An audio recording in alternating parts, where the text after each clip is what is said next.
আসসালামু আলাইকুম এভরিওয়ান, আবারও চলে আসলাম নতুন একটা রেসিপি নিয়ে। আজ তৈরি করে দেখাবো বুন্দিয়া। একটা মিক্সিং বলে দিয়ে দিলাম 2 কাপ পরিমাণ বেসন। এবার অল্প অল্প পানি দিয়ে একটা স্মুথ ব্যাটার তৈরি করে নেব। পানিটা একসাথে দিতে যাবেন না, অল্প অল্প দিয়ে একটা ব্যাটার তৈরি করে নেবেন।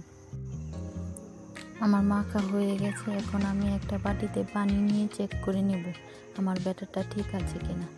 দেখেন, অল্প একটু ব্যাটার দেওয়ার পর যদি পানিতে বেশি ওঠে তাহলে ভাববেন ব্যাটারটা ঠিক আছে, আর না হলে আরেকটু মথে নিতে হবে। দেখেন, আমি আরেকটু পানি দিয়ে ব্যাটারটা একটু পাতলা করে নিয়েছি। এখন আরেকটা বাটিতে অল্প একটু ব্যাটার আমি আলাদা করে নিয়েছি। এখানে দিয়ে দিলাম একটু জর্দা রং, দিয়ে ভালো করে মিশিয়ে নিচ্ছি। এবার কড়াইয়ে তেল বসিয়ে দিয়েছি। এখন আমি একটা ছিদ্রযুক্ত চামচ নিয়েছি, চামচের উপরে কিছু ব্যাটার দিয়েছি। এক জায়গায় ধরে রাখতে হবে।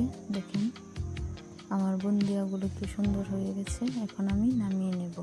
আমার ভিডিও যদি আপনাদের ভালো লেগে থাকে তাহলে আমার চ্যানেলটাকে সাবস্ক্রাইব করে রাখবেন, লাইক কমেন্ট শেয়ার করে দিতে পারেন।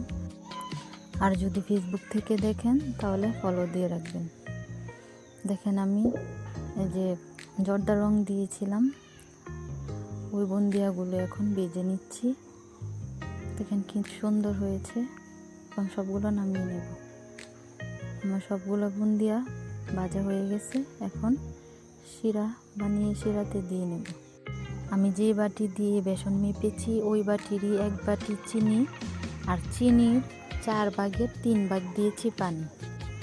শিরাটা জাল দিয়ে ঘন করা যাবে না, ফুটে উঠলেই বুন্দিয়াগুলো দিয়ে দিতে হবে। আমি দিয়ে দিয়েছি। এখন নেড়ে চেড়ে 2-3 মিনিট লো আছে চুলাতেই রেখে দেব। দেখেন, আমার বুন্দিয়াগুলো হয়ে গেছে। আমি 20 মিনিট শিরাতে রেখেছিলাম। কি জোর হয়েছে। আজকের মতো এখানেই বিদায় নিচ্ছি। দেখা হবে পরের ভিডিওতে। আল্লাহ হাফেজ।